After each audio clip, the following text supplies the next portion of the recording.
Welcome back, amazing parents. Today I want to talk to you about how oftentimes we say things to our kids and don't realize how it's affecting them on the inside and even for life.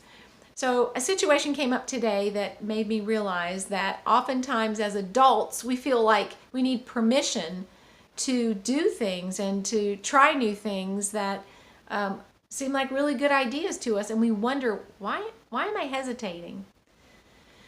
Well, maybe it goes back to your childhood. And so as parents, we don't want to do anything in life with our kids and to our kids that's going to limit them in adulthood. So we have to remember that everything we say to our kids when they're little is creating a script for their life that will run in the back of their mind for the rest of their life. And they'll be operating from these silent scripts that they don't even know are there. So I want to give you an example of one of the things that we often say as parents and don't realize the long-term effect it has on our children, how it limits them. So often our kids will do things outside of the box. I mean, all the time, right? They're always trying new things and learning new things. Well, that's part of growing as a person. You know, your boundaries are always being stretched. You're always trying new things. So, but sometimes our kids will do things that are so far outside the norm that it kind of scares us. But we have to be careful not to respond in fear, because fear always creates what it's trying to prevent. So don't, catch, if you feel like oh my gosh, he did what? Just relax and go, he's still alive. He's right here talking to me. It's okay. He lived through it. So let's say your child did something. Let's take an example of, say, a 5-year-old boy who went down in the basement or the garage or whatever and got his dad's tools and made himself a little toy boat out of some scraps of wood he found. And then he comes to you with his creation, and he's so proud and he wants to show off his new toy boat. And you look at it in shock and say, how did you make that? Where did you get this stuff? And he tells you, oh, well, Dad had all the tools in the garage and I found some wood. And your response is, you're thinking inside, you got in your dad's tools? And you say, I didn't say you could get in his tools. You're supposed to have permission to use those tools. And then you go and you punish him. Even that would be the ultimate, negative response. And so the message you're sending to your child ultimately is, you don't have the ability to make decisions on your own, and your choices need to be run through me first, or through someone else that can tell you what you can and cannot do. So I think you can see how limiting this can be. If this script is running in the back of this person's head for the rest of their life, he may grow up and wonder why he has trouble making decisions. He may wonder why he always has to check with someone else before he moves forward with a great idea.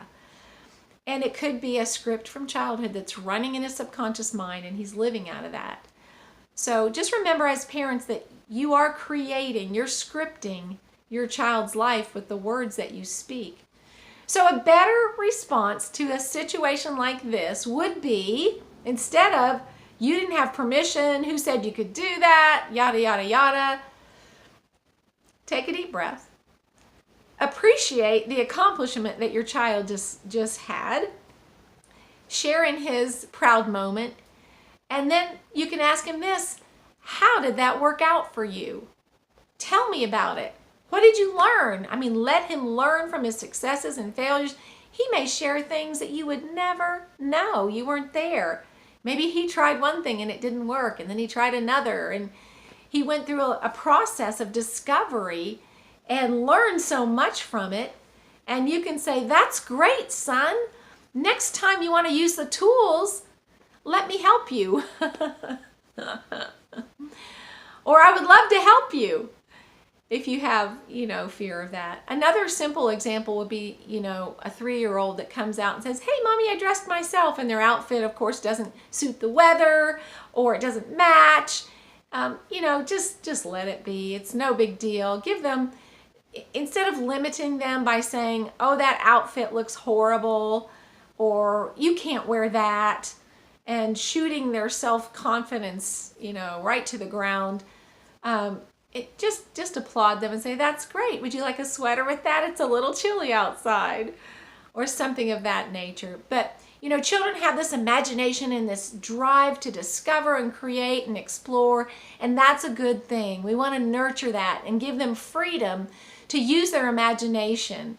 I want to leave you with a quote from Albert Einstein. He said, and he was speaking in regards to science, that imagination was more important than knowledge. You see, knowledge only tells us what someone already knows, what we already know.